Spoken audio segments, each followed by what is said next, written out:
वहीं यूपी में विधानसभा चुनाव के लिए वैसे तो अभी बहुत समय है, लेकिन सियासी गलियारों में चुनाव की चर्चा तेज हो गई है। चुनावों को लेकर अभी से सरगर्मियां बढ़ने लगी। सवाल उठने लगे हैं कि क्या राहुल अखिलेश फिर साथ आएंगे या दूसरे राज्यों की तरह अलग अलग राह बनाएंगे। ये रिपोर्ट देखिए।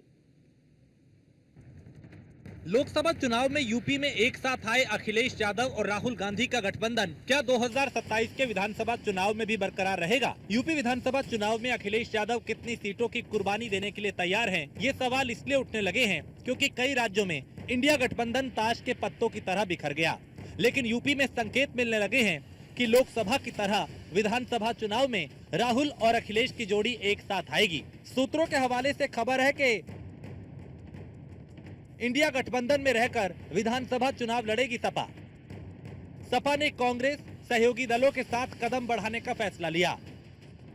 सहयोगी दलों को यूपी चुनाव में ज्यादा सीटें न देने का भी फैसला किया।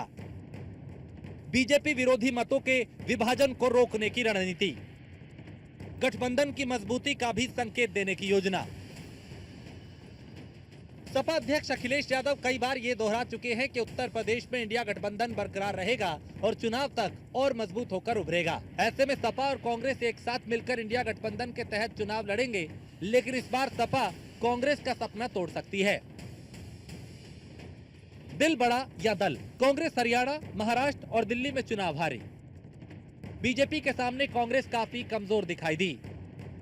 कांग्रेस अकेले दम पे बीजेपी से नहीं जीत सकती। ऐसे में सपा कांग्रेस को ज्यादा सीटें देने के मूड में नहीं है। समाजवादी पार्टी ज्यादातर सीटों पर खुद ही चुनाव लड़ेगी। सहयोगी दलों के लिए सिर्फ 40 से 45 सीटें देने के ही मूड में है। भारतीय जनता पार्टी के नेताओं की परिपाटी हो चुकी है महापुरुषों का अपमान करना।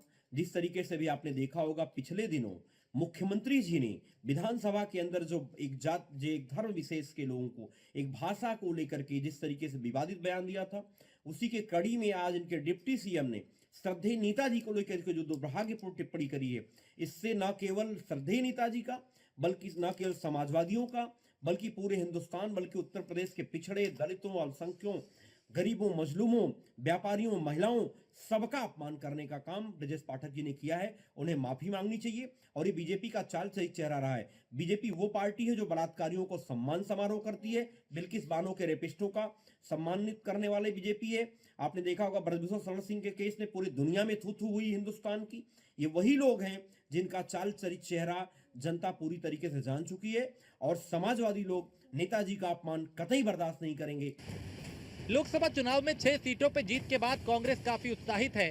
कांग्रेस का मानना है कि उनकी वजह से दलित वोटरों ने बड़ी संख्या में इंडिया गठबंधन के पक्ष में वोट दिया है। इसलिए कांग्रेस विधानसभा चुनाव में सपा के साथ ज्यादा सीटों पर चुनाव लड़ने का मन बना रही थी, लेकिन समाजवादी पार्टी के मन में कुछ और ही चल रहा है। सपा कांग्रेस के साथ गठबंधन को बरकरार रखना चाहती है, लेकिन उसे ज्यादा सीटें देने के मूड में नहीं है। कांग्रेस पार्टी हमेशा ये चाहती है कि जो इस देश के संविधान को बचाने के लिए, लोगों के अधिकारों के बचाने के लिए गंभीर है, वो इंडिया गठबंधन का हिस्सा बने रहे। और हमने हर स्तर पर जाके इसके लिए त्याग किया। उत्तर प्रदेश में भी हमारी हमेशा ये इच्छा रहेगी कि इंडिया गठबंधन बना रहे।